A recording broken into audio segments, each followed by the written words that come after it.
राजस्थान और हैदराबाद के बीच होने वाला आईपीएल 2026 का मैच नंबर 36 जो कि इन दोनों टीमों के बीच में इसी सीजन का दूसरा मुकाबला होगा। जब पहला मुकाबला इन दोनों टीमों के बीच में इसी आईपीएल के सीजन में खेला गया था तो वो वहां पर होम ग्राउंड था हैदराबाद का राजीव गांधी इंटरनेशनल स्टेडियम, जहां पर शुरुआत में गेंद जो स्विंग कर रही थी उसका फायदा उठाते हुए हैदराबाद की टीम ने अपने नए बॉलर्स के दम पर यहाँ पर जो राजस्थान के टॉप ऑर्डर था उनको पूरी तरह से एकदम से हिला ही दिया था। बेसिकली लगातार जल्दी जल्दी 5 विकेटें निकाल करके और उस मैच में बड़े अंतर से राजस्थान को हराया था हैदराबाद की टीम ने। लेकिन ये बार जो मुकाबला खेला जाएगा वो होगा राजस्थान के अपने होम ग्राउंड पर, जो कि ओरिजिनल होम ग्राउंड है और वो है सवाई मानसिंह स्टेडियम जयपुर का, जहां पर 25 अप्रैल को शाम को 7:30 बजे से जब ये मुकाबला खेला जाएगा। जहां पर ऑलरेडी इस सीजन का तो ये पहला मैच है, लेकिन जो पिछले सीजन में जो ऑलरेडी कुल मिलाकर के 7 मुकाबले खेले गए थे उसके स्कोर कार्ड को अगर आप देखें तो एक चीज आपको पता चलेगा कि एवरेज स्कोर करीब 198 के आसपास का रहा है, जिसमें हर एक मैच की पहली इनिंग का स्कोर कार्ड अगर आप देखें तो क्लियरली आपको पता चलेगा कि बैटिंग करने के लिए कंडीशंस यहां पर बहुत अच्छी होती हैं।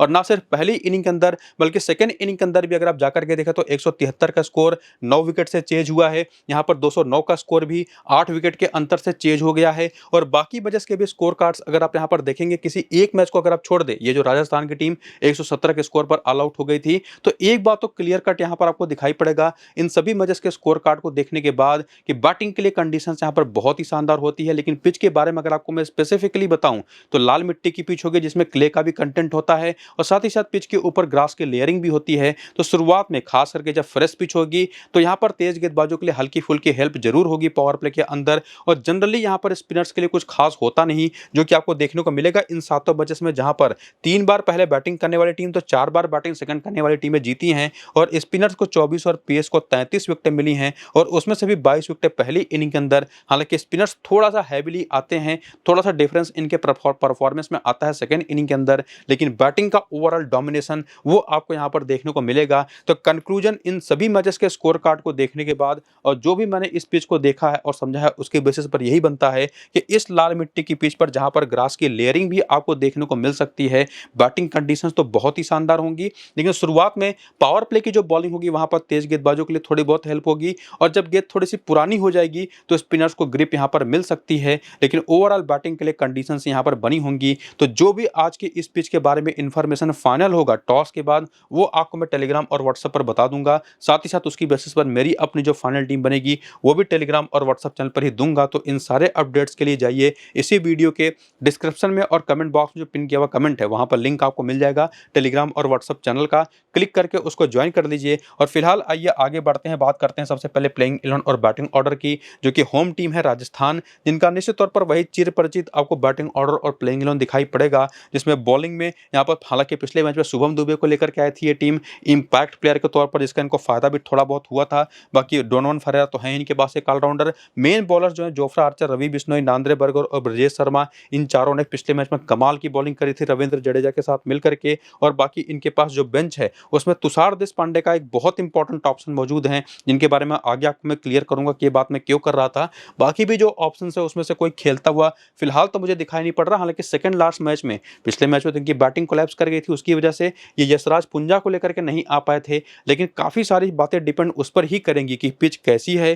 पेसर्स के लिए थोड़ी सी अगर टिल्टेड पिच दिखाई पड़ रही होगी तो वहां पर तुषार देशपांडे को दिखाई पड़ सकते हैं एज ए इंपैक्ट प्लेयर, या जो प्लेयर प्लेइंग 11 में खेलेंगे उनकी जगह पर। या तो अगर स्पिनर्स फ्रेंडली दिखाई पड़ेगी तो यश पुंजा आपको दिखाई पड़ेंगे लेग स्पिनर के तौर पर। इन दोनों में से कोई एक आपको शुभम दुबे की जगह पर दिखाई पड़ सकता है अगर बैटर की किसी को जरूरत ना पड़े, कोलैप्स अगर ना हुआ तो। बाकी बॉलिंग जैसा आपको मैं ऑलरेडी बता चुका हूं कि 5 ही बॉलर्स ने पिछले मैच में करी थी और जबरदस्त बॉलिंग करी थी। और पिछले वाले मैच में अपने 159 के स्कोर को भी लखनऊ के खिलाफ इन्होंने बहुत ही आसानी से डिफेंड किया था। और जो बॉलिंग जोफ्रा आर्चर ने करी पहले, तीसरे, 5वें और 18वें ओवर में, और बाकी उसी तरह से नांद्रे बर्गर के नंबर ऑफ ओवर की किस किस ओवर में बॉलिंग करते दिखाई पड़े थे।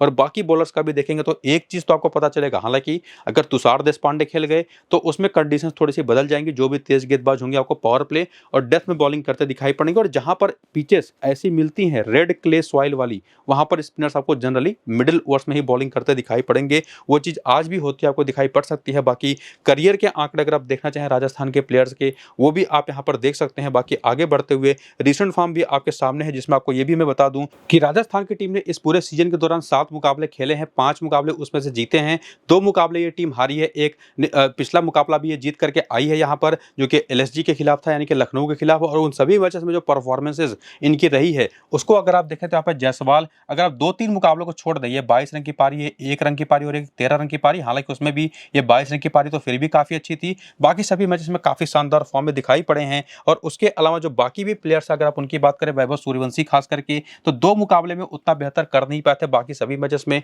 ये भी काफी शानदार परफॉर्मेंस देते चले आए हैं। और उसके बाद आते हैं ध्रुव जुरैल, ये पिछले 3 बैक टू बैक मैचेस में बिल्कुल नहीं चले, बहुत ही ज्यादा इनकंसिस्टेंट दिखाई पड़े। हालांकि 2 पारियां इनकी भी रही हैं 81 और 75 रन के, जिसमें इन्होंने काफी कमाल की बॉलिंग बैटिंग करी थी बेसिकली। बाकी रियान पराग तो पूरे सीजन में ही पूरी तरह से आउट ऑफ फॉर्म दिखाई पड़े हैं। और उसके बाद सिमरन हेटमायर भी कुछ खास यहां पर योगदान दे नहीं पाए हैं। लेकिन जो सबसे बड़ी खासियत इनकी रही है इस सीजन के अंदर, वो रही है रविंद्र जडेजा की इंक्लूजन इस पूरी टीम के अंदर, जो कि इन्होंने अपने बैटिंग से काफी कमाल की कर दी है। और 43, 9, 45, 24 नाबाद और 7 नाबाद की पारियां खेल करके, और जहां पर थोड़ी बहुत भी पिच के ऊपर से ग्रिप मिल रही हो बॉलिंग को, वहां पर इन्होंने बॉलिंग भी शानदार करी है। नहीं भी मदद मिल पा रही तो भी इन्होंने बॉलिंग इस सीजन के अंदर काफी अच्छी करी है। और इसी वजह से जो इनकी अभी तक की लाइनअप के बारे में आपको मैंने बताया, उसमें जडेजा की चाहे बात कर लें, चाहे बात कर लें वैभव की, चाहे बात कर लें जायसवाल की, ये 3 बेस्ट ऑप्शन है जिनको सीधे अपनी टीम में आप लेके जा सकते हैं। हालांकि हेटमायर हैं, पराग हैं, साथ ही साथ ध्रुव जुरैल है, इनके बारे में भी आगे आपको मैं क्लैरिटी दूंगा। लेकिन उसके बाद आते हैं डोनोवन फरेरा, ये एक ट्रम्प प्लेयर ही हैं जिनको अगर आप एक ऐसा मैच कंसीडर कर रहे हैं जहां पर राजस्थान का कोलैप्स हो, तो वहां पर यूजफुल हो सकते हैं। इवन शुभम दुबे के बारे में भी वही कहूंगा। लेकिन बॉलिंग में जिस तरीके की बॉलिंग पूरे सीजन में जोफ्रा आर्चर ने करी है, ये एक शानदार ऑप्शन रहेंगे जिनको सीधे अपनी टीम में लेके जा सकते हैं। नंबर तो आपके सामने है ही, पिछले मैच भी 3 विकेट लिया था। और उसी के साथ साथ यहाँ पर नांद्रे बर्गर भी दूसरे बेस्ट बॉलिंग ऑप्शन इस टीम की तरफ से हैं, जो कि बिना किसी दिक्कत के आपकी टीम में आ जाएंगे। लेकिन उसमें रवि बिश्नोई का अगर आप रिसेंट फॉर्म देख लें, ब्रजेश शर्मा को भी जब जब मौके मिले, हर मैच में नहीं खेलते, पिच के हिसाब से इनको खिलाया जाता है। जब भी खेले हैं तो बढ़िया बॉलिंग करी अपनी स्लोअर वंस के बेसिस पर। और उसमें जैसा आपको मैंने कुछ देर पहले बताया भी था कि तुषार देशपांडे भी एक बहुत अच्छा चॉइस होंगे अगर आज के इस मैच में खेलते हैं। तो ये जो बाकी बचे ऑप्शंस हैं इन 5 प्लेयरों के अलावा, उनमें से किसको हमको लेके जा सकते हैं या किसको हटा सकते हैं, वो काफी हद तक पिच को देखने के बाद ही डिसाइड हो पाएगा। लेकिन कम से कम एक बात तो पक्की है कि Jofra Archer, Nandre Burger, Jadeja, Vaibhav Suryavanshi और यशस्वी जायसवाल जैसे 5 ऐसे पक्के ऑप्शंस हमारे पास मौजूद हैं जिनको हम सीधे अपनी टीम पर लेकर जा सकते हैं। बस उसमें ध्यान यही देना है कि अगर सेकंड इनिंग की बैटिंग होगी तो ध्रुव जुरैल भी एक बहुत अच्छा ऑप्शन होंगे। रियान पराग तो ट्रम्प रहेंगे ही, एक लंबा समय बीत चुका है इनकी परफॉर्मेंस को देखे हुए, जो कि ये कोशिश करेंगे। बाकी बिश्नोई हो गए, तुषार देशपांडे हो गए, ब्रजेश शर्मा हो गए, उसमें से बिश्नोई तो निश्चित तौर पर एक श्योर शॉट ऑप्शन है जो कि पहली इनिंग की बॉलिंग के लिए बेस्ट हो सकते हैं। इसके बाद आगे बढ़ते अगर हम बात करें यहाँ पर हेड टू हेड की, जिससे आपको काफी आइडिया लगेगा कि राजस्थान के ये प्लेयर्स हैदराबाद के खिलाफ कैसा खेलते रहे हैं। तो 29 का बैटिंग एवरेज है 9 मैचेस में। अगर आप देखें जायसवाल की, वैभव सूर्यवंशी का पिछला वाला मुकाबला जो कि हैदराबाद के ही मैदान पर था, वो पहला मैच था इस टीम के खिलाफ और बिना खाता खोले आउट हो गए थे। और उसके बाद ध्रुव जुरैल के 4 मैच 127 रन है, 42 का एवरेज है। रियान पराग के आंकड़े यहाँ पर भी कमजोर हैं। हेटमायर भी कुछ खास कमाल, हालांकि जिस नंबर पर बैटिंग करने आते हैं उस हिसाब से काफी बेहतर, और इसी वजह से 31 का बैटिंग एवरेज भी है, जो कि कई बार नॉट आउट लौटे हैं। बाकी डोनोवन फरेरा के एक ही मैच पर 69 रन है, जो कि इसी सीजन में इन्होंने बनाया था। उसी मैच की बात कर रहा हूं जब उस मैच में राजस्थान की टीम हारी थी। और बाकी आर्चर के 6 मैच में 8 विकेटें हैं, बिश्नोई के 10 मैच में 9 विकेटें हैं, बर्गर के 1 मैच में कोई विकेट नहीं है, जबकि संदीप शर्मा, तुषार देशपांडे, इन सभी के हेड टू हेड के आंकड़े भी आप जरूर देख करके रखिए। और उसके बाद आकर के देखिए वेन्यू के नंबर, चूंकि ये भी काफी जरूरी है, जहां पर इस मैदान पर खेलते हुए जायसवाल के आंकड़े जबरदस्त हैं। 22 मैचेस में बैटिंग एवरेज 44 का है, लेकिन ध्रुव जुरैल यहाँ पर कुछ खास कमाल कर नहीं पाए हैं, सूर्यवंशी यहाँ पर खेले नहीं। और उसके बाद रियान पराग की बात करें तो 14 मैच में बैटिंग एवरेज 38 है, और इसी वजह से काफी यूनिक ऑप्शन होंगे आज के इस मैच के लिए। और बाकी जडेजा के 10 मैच में 6 विकेटें केवल हैं, रन भी केवल 182 है, जो कि इनको अपनी टीम से बाहर करने के लिए आपको काफी हद तक यहाँ पर बताएगा ये नंबर जो है।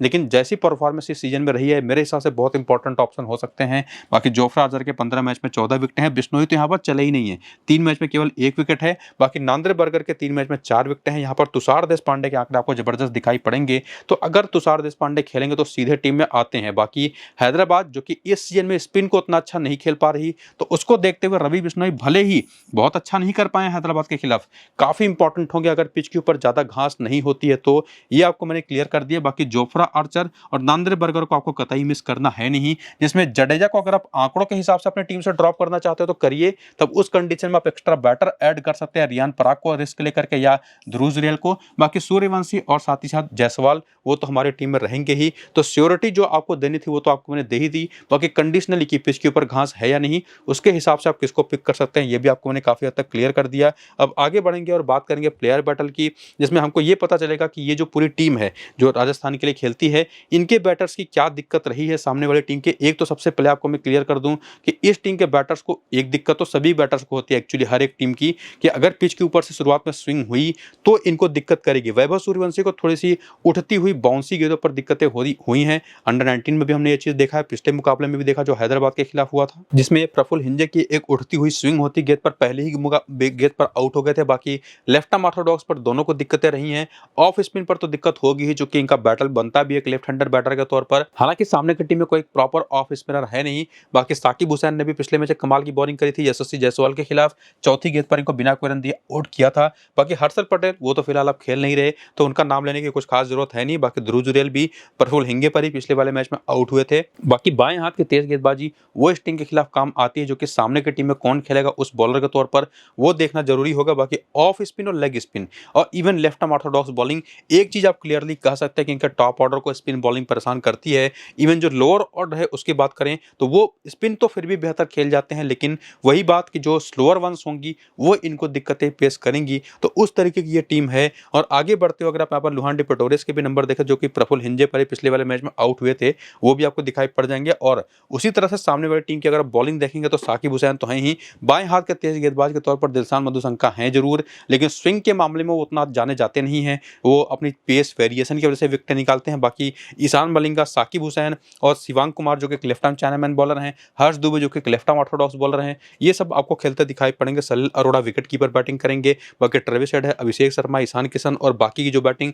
वो तो आप यहाँ पर देख ही पाएंगे। बाकी जिनके पास जो बेंच है, इसमें एक बड़ा इंटरेस्टिंग नाम यहाँ पर ऐड हुआ है गेराल्ड क्वेडजी का, जो कि आए हैं डेविड पेन की जगह पर, और डेविड पेन जो कि आए थे ब्रैडन कार्स की जगह पर। तो ब्रैडन कार्स और डेविड पेन तो बाहर हो चुके हैं टूर्नामेंट से, लेकिन फिलहाल अभी जो गेराल्ड क्वेडजी का एक फ्रेश रिक्रूटमेंट इन लोगों ने कर रखा है अपने स्क्वाड में, ये अगर खेल गए तो हो सकता है दिलशान मधुशंका की जगह पर खेल जाएं और बहुत इंपॉर्टेंट प्लेयर हो सकते हैं आज के इस मैच में। बाकी जो बॉलिंग पिछले वाले मैच में इनकी तरफ से हुई थी कुल टोटल 6 बॉलरों के द्वारा, जिसमें हर्ष दुबे ने दूसरे ही ओवर में 3 विकेटें निकाल दी थी और बढ़िया बॉलिंग ओवरऑल करी थी। मैच ये टीम जीत भी चुकी थी। बाकी जो बॉलर्स थे, चाहे वो दिलशान मधुशंका हो, पहला, तीसरा, 7वां और 13वां ओवर किया, नीतीश रेड्डी हो, ईशान मलिंगा के जो स्लिंगी एक्शन है और प्लस जो स्लोअर वंस है उसको पिक कर पाना हर एक बैटिंग टीम के लिए मुश्किल हुआ है। तो पिच के ऊपर घास नहीं हुई तो बहुत इंपॉर्टेंट होंगे। बाकी एक करियर के आंकड़े आपके सामने हैं हर एक हैदराबाद के बैटर्स की, बाकी रीसेंट फॉर्म, और ये टीम भी 7 मुकाबले जयपुर के ही तरह, जयपुर का राजस्थान की ही तरह खेली है इस पूरे सीजन में, लेकिन जीते केवल 4 हैं, हारे 3 हैं। लेकिन पिछले तीनों मुकाबले टीम बैक टू बैक जीत करके आई है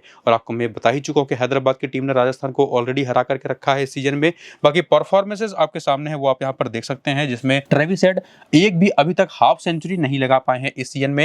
हालांकि लगातार हर मैच में शुरुआत अच्छी कर रहे हैं, बड़ी पारी में कन्वर्ट नहीं कर पा रहे हैं। अभिषेक शर्मा तो अभी पिछले मैच में शानदार सेंचुरी लगाई, उसके पहले एक हाफ सेंचुरी थी, एक और हाफ सेंचुरी इसी सीजन में लगा चुके हैं, 48 की भी पारी खेल चुके हैं। तो अभी तक के 7 मुकाबले जो इन्होंने खेले हैं उसमें 3 हाफ सेंचुरी है, 1 सेंचुरी है, तो 2 बार बिना खाता खोले भी आउट हुए हैं। तो काफी ज्यादा ऊपर नीचे के परफॉर्मेंसेज नहीं है, लेकिन निश्चित तौर पर यह बात आप कह सकते हैं कि चाहे वो हेड हो चाहे अभिषेक शर्मा हो, इवन ईशान किशन और हेनरिक क्लासन के भी परफॉर्मेंसेज अगर आप इस सीजन में देखें तो ये दोनों भी आउट एंड आउट ऐसे बैटिंग ऑप्शन हैं जिनके बारे में आपको क्लियरली पता होगा ही कि इनको मिस कर नहीं सकते। इन चारों बैटर्स को आप सीधे लेकर के जा सकते हैं। बाकी चूंकि इन चारों को हम लेकर के जा रहे हैं तो नीचे के बैटर्स उतने इंपॉर्टेंट रह नहीं जाते। हालांकि नीतीश रेड्डी जरूर एक ट्रम्प रहेंगे, जो कि लगातार हर मैच में ये बॉलिंग कर रहे हैं। हालांकि 2 बार ही ऐसा हुआ है जब इन्होंने 2-2 विकेटें निकाली हैं, और वो भी अपने घर से बाहर जाकर के, यानी कि हैदराबाद के मैदानों पर तो कुछ खास नहीं कर पाए हैं, लेकिन जैसे ही बाहर के मैदानों पर जाकर के इन्होंने बॉलिंग करी है वहां पर काफी अच्छी कामयाबियां इन्होंने पाई है। तो इसी वजह से इनको मैं एक अच्छा ट्रम्प ऑप्शन मान करके चलता हूं, जिनको अगर आप वो रिस्क ले पाए तो अभिषेक शर्मा की जगह पर लेकर के जा सकते हैं आप। और उसके बाद हर्ष दुबे और शिवांग कुमार का तो डिपेंड करेगा कि कैसी पिच होगी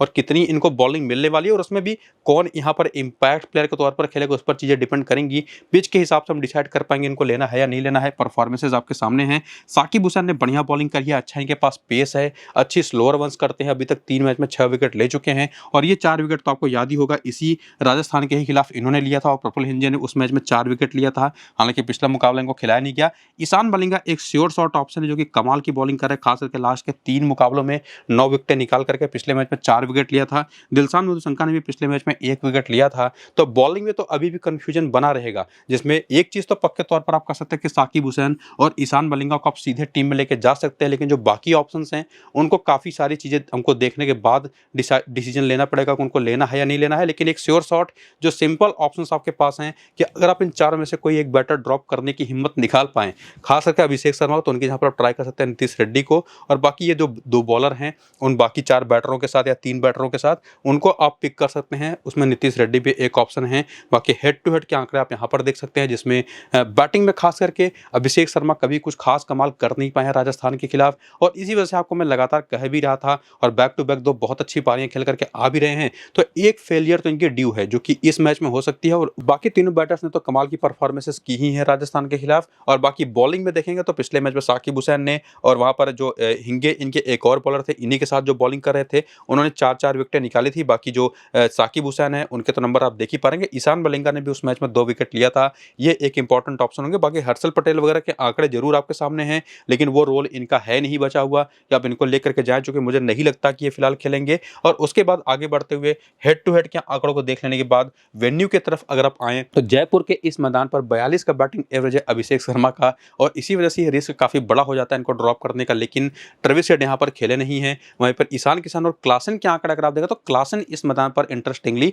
थोड़ा सा खराब खेल के गए हैं। तो या तो क्लासन या तो अभिषेक शर्मा, दोनों में से आप किसी एक को ड्रॉप कर सकते हैं। मेरे हिसाब से अभिषेक शर्मा ज़्यादा बेटर होंगे, लेकिन अगर आप वो करते हैं तो आप नीतीश रेड्डी को लेकर के जाइएगा, ज़्यादा सेफ होगा कि आप टॉप ऑर्डर के चारों बैटर्स को लेकर के जाइए, और प्लस साकिब हुसैन और ईशान मलिंगा जैसे 2 बॉलर्स लेकर के जाइए, जिसमें अगर खेलते हैं प्रफुल्ल हिंगे तब उनको भी आप ट्राई कर सकते हैं, लेकिन केवल पहली इनिंग की बॉलिंग में। और बाकी ये जो पूरी हैदराबाद की टीम है इनकी प्लेयर बैटल के आंकड़े अगर आप देखें तो ट्रेविस हेड एक तो बाएं हाथ की तेज गेंदबाजी स्टिंग के खिलाफ काम आती है, प्लस स्पिन बॉलिंग जो कि इस सीजन में वो आंकड़ों में आपको उतना देखने को नहीं मिलेगा, लेकिन इस पूरे सीजन में हमने देखा है कि स्पिन बॉलिंग खास करके लेग स्पिन हो या लेफ्ट ऑर्थोडॉक्स बॉलिंग हो, उसको खेलने में अच्छी खासी दिक्कतें आई हैं हैदराबाद के बैटर्स को, जिसमें केवल एक खिलाड़ी हैं हेनरी क्लासन, वो बेहतर खेले हैं। बाकी नंबर्स में तो आपको वो सारी चीज़ें दिखाई पड़ी रही होंगी, चाहे वो उसके अलावा क्लासन और नीतीश रेड्डी की ही बात क्यों ना हो। तो ये बात आपको जरूर ध्यान में रखनी है कि स्पिनर्स वो इंपॉर्टेंट राजस्थान की तरफ से हो सकते हैं, खास करके रवि बिश्नोई जैसा स्पिनर।